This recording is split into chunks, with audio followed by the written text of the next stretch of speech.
রাজ্য সরকার কারা দুর্নীতির সুবিধা পেয়ে চাকরি নিল আর কারা নিল না সেই তালিকা না দিয়ে এখন মামলা রিভিউ করতে গেছে, আবার পরীক্ষার নামে কোটি কোটি টাকা তোলার একটা ষড়যন্ত্র করছে।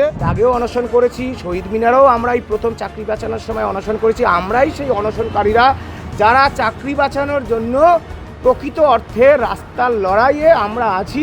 একটা ধাক্কা দিন, রাজ্য সরকারকে বাধ্য করুন কারা ত্রুটিপূর্ণভাবে দুর্নীতির সুবিধা নিয়ে চাকরিটা নিয়েছে আর কারা নেয়নি এই তালিকা আপনারা নিন। শিক্ষাকর্মীরা যেভাবে যন্ত্রণায় কাতরাচ্ছে তাদের দুঃখ দুর্দশার কথা যেমনভাবে দেশের প্রধানমন্ত্রী, রাষ্ট্রপতি এবং সমস্ত সাংসদদের আমরা বলবো আপনারা এই দৃষ্টি আকর্ষণে আমাদের পাশে দাঁড়ান। যোগ্য চাকরিহারাদের সব অংশের আপনাদের বলছি আপনারা একযোগে থাকুন। আমরা প্রত্যেক যোগ্যের চাকরি বাঁচানোর জন্য আমাদের আত্মত্যাগ এবং আত্মবলিদান করার জন্য আমরা প্রস্তুত। তার সঙ্গে দেখা করছেন এবং কি বিষয়?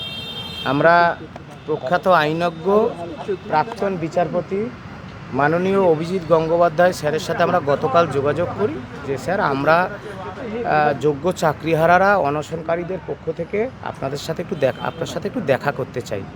কারণ তিনি এর আগেও আমরা তার কাছে এসেছিলাম, তিনি সমাজ মাধ্যমেও বলেছেন, আমাদের সাথে তিনি এসএসসির অফিসেও গিয়েছিলেন।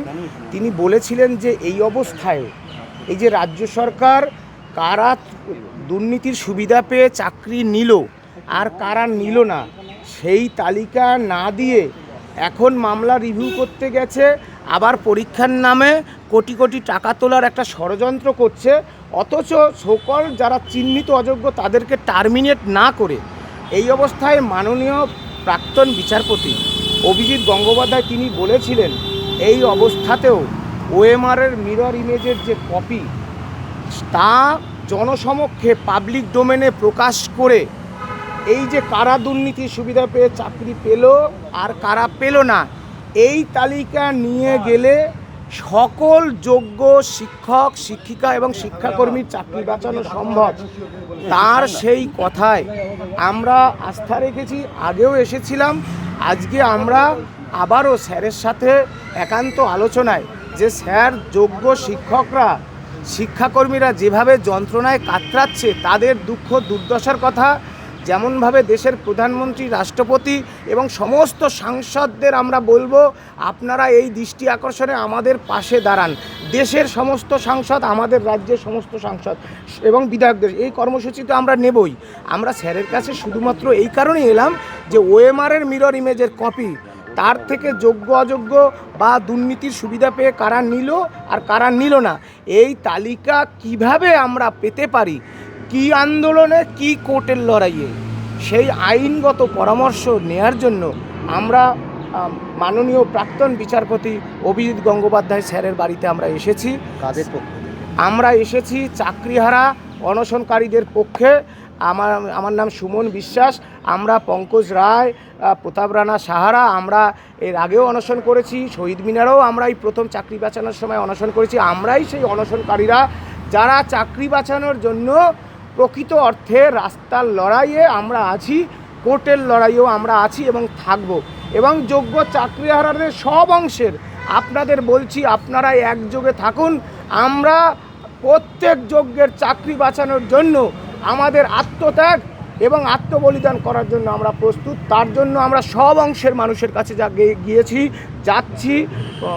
বিচারপতি, বিশিষ্ট আইনজীবী বিকাশ রঞ্জন ভট্টাচার্য মহাশয়ের কাছেও গেছি। তিনি বিভিন্ন বক্তব্য রেখেছেন, তিনি যে সংবাদ মাধ্যমে বক্তব্য রেখেছেন সেটা আইনজীবীর ভাষা, কিন্তু আমাদেরও তিনি যে বিভিন্ন বলেছেন কথাবার্তা সহানুভূতি নয়, আইনগত কথা যেগুলো বলেছেন যে এখনও কোন জায়গায় যোগ্যদের চাকরি বাঁচানো যায় আমরা সেই জায়গায় পৌঁছে গেছি। আমরা মনে করি গলায় যদি ক্যান্সার হয় গলার চিকিৎসা করতে হয়, পায়ে বিটেক্স মাখলে হবে না।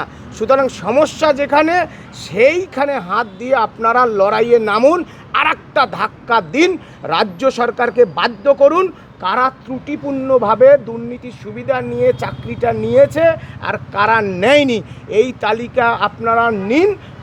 প্রত্যেক যোগ্য শিক্ষাকর্মী শিক্ষকের চাকরি বেঁচে যাবে।